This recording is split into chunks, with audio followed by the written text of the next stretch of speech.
Jim Johnson obviously loved to bring the blitz, something that Jim Schwartz usually does not like to do. But Johnson felt comfortable in doing it often because of what he had on the back end. Troy Vincent, Bobby Taylor, Brian Dawkins, locked down. And then it continued. Sheldon Brown, Lito Shepherd, and that duo was pretty good too. So you can ratchet up the heat when you've got somebody that you're comfortable with that can go one-on-one with the game's bests. Well, unfortunately, the Eagles today were stuck in a position where they were down to Josh Hawkins at cornerback. In hindsight, it's very easy to say, yeah, why didn't Jim Schwartz bring more heat? Honestly, if Jim Schwartz would have tried to bring more heat, Michael Thomas, you're looking at 250-plus yards. Because if that pressure does not get there, you don't have Bobby Taylor. You don't have Troy Vincent. You don't have Sheldon Brown, Lito Shepherd. Hell, you don't even have Jalen Mills. It's Josh Hawkins. 4th and goal. Where do you think Sean Payton and Drew Brees went? Josh Hawkins. Important 3rd and 13. Avonte Maddox, unfortunately, gets hurt for a couple plays. And one of the plays he misses, a 3rd and 13. Easy pitch and catch. There's not much you can do when you're down to a guy like Josh Hawkins. When Michael Thomas was out there, they were basically avoiding Rasul Douglas. Well, when Rasul Douglas was in there, and then he came out, and then he came back in, and it was like a game of musical chairs for all of these defensive players. I mean, Fletcher Cox went out, Michael Bennett went out, freaking Avonte Maddox went out for a couple plays, Rasul Douglas. It was a mess. It was a mess right after the fake punt. The fake punt literally changed everything. So the fake punt happened. That's the play where Fletcher Cox got hurt. And then, the plays that he wasn't in, the Saints were just throwing it all over the place because they couldn't get as much penetration as when they did when Fletcher Cox was in the game. It's like he comes back in the game, and then immediately he gets, the holding penalty, and then the Saints have to settle for 3 at the half. And then there was another play. I remember when he came back in and he just made an immediate impact. Fletcher Cox, deep penetration.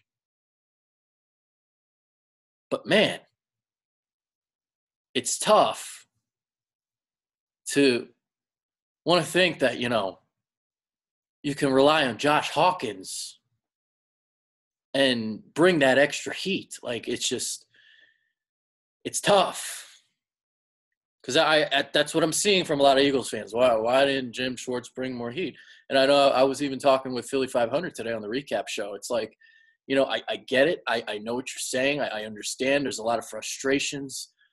I mean, Jesus Christ, those 3rd and longs were demoralizing. That 18-play drive was just absolutely demoralizing.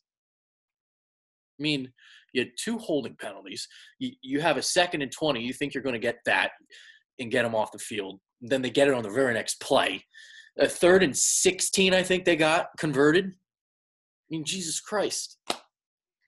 And that was one where I think they played the picket fence defense, and Nigel Bradham missed the tackle. Now that, okay, I hate the picket fence defense. All right, that I'm with you.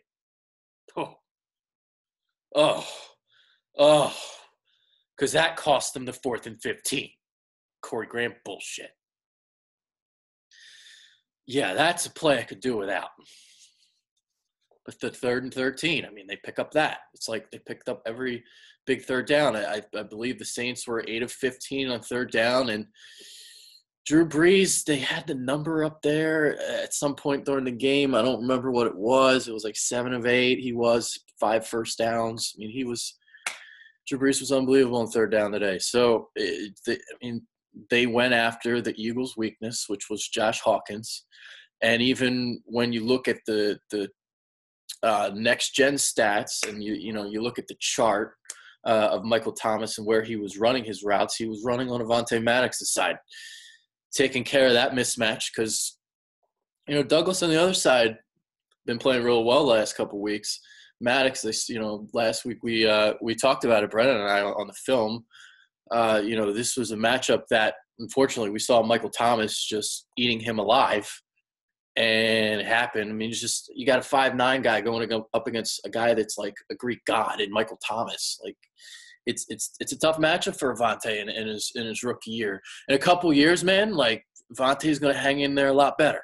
But today, he was overmatched, and especially when you got Josh Hawkins in there, that's even more cupcakes in it.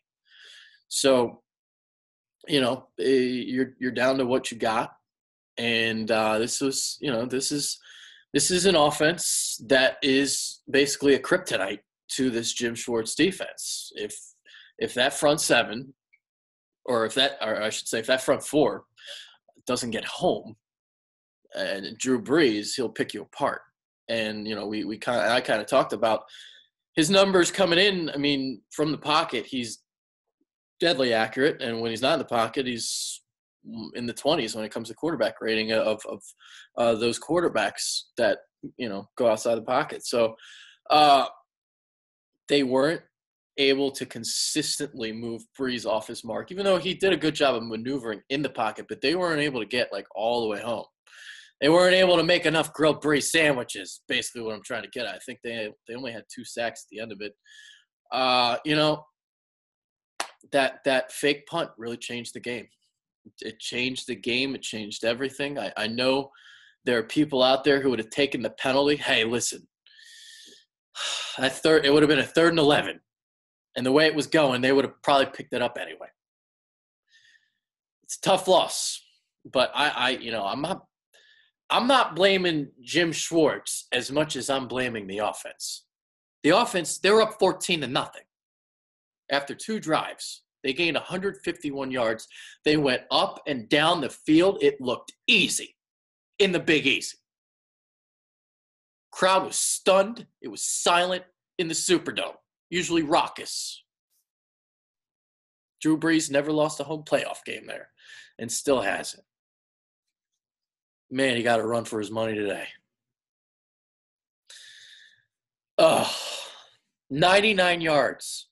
After 151 yards on the first 2 drives. I believe there were 10 possessions in the game. So your normal game has about 12 possessions in it. This one had 10. I believe it was 10. I'll have to look back at it to make sure that is definitely correct, but I think it was 10. So you had a little bit less than what you're normal to accustomed to seeing, but 20 points out of the Saints, I mean, you're taking that all day. You're taking that. 20 points. I mean, the third downs, they were demoralizing it. And I know people wanted to bring the blitz more, but at the end of the day, with Fletcher Cox playing like half the snaps, no Michael Bennett at times, Josh Hawkins out there, I don't know, 40% of the time, whatever it was. And at the end of the day, Eagles defense held the Saints, the high-powered Saints, the machine that was, at least in the middle of the year, to 20 points. All you needed was 7 more points after those first 2 drives. And unfortunately, it just didn't happen for the offense today. Didn't happen for Nick Foles. It would have happened if that ball didn't go through Alshon Jeffrey's hands, but it did. So, just didn't get it done today. New Orleans Saints, they had pressure. Even though Nick Foles was not sacked, they brought pressure, and it got to him. And there were points. I mean, Nick Foles, I believe, was like 18 of 31. The completion percentage wasn't good. But there were points where he was, just kind of lofting the ball up at times. And that was the first time that, like, it really brought me back to the 2014-ish Nick Foles where he's, backpedaling and throwing the ball off his back foot and stuff. And, just kind of tossing it up. And, this Superdome gets to a lot of guys. It got to Carson Wentz a lot worse than it did Nick Foles. But, yeah, I mean, you had a touchdown, 2 interceptions. One really wasn't his fault. But the other one, I mean, that was another one. You were driving down the field. It was 14-0. Could have got some more points on the board to really just stun the Saints. And that was some of the things that Nick Foles was doing today. He was underthrowing a couple deep balls, and that was one of them. Just didn't have a good game today, unfortunately. Just he's had a great playoff run. Just didn't have a good game today. But, man, I'll tell you what, I really thought he would have gotten it done late. I don't know if the Eagles' defense would have stopped them at the other end. But, man, if they would have worked that clock right, God, you had to rush up to the line. Oh, you had to do it. Oh, you had to do it. Oh, just rip my heart out. But you know what? Hey, last week's field goal could have won it.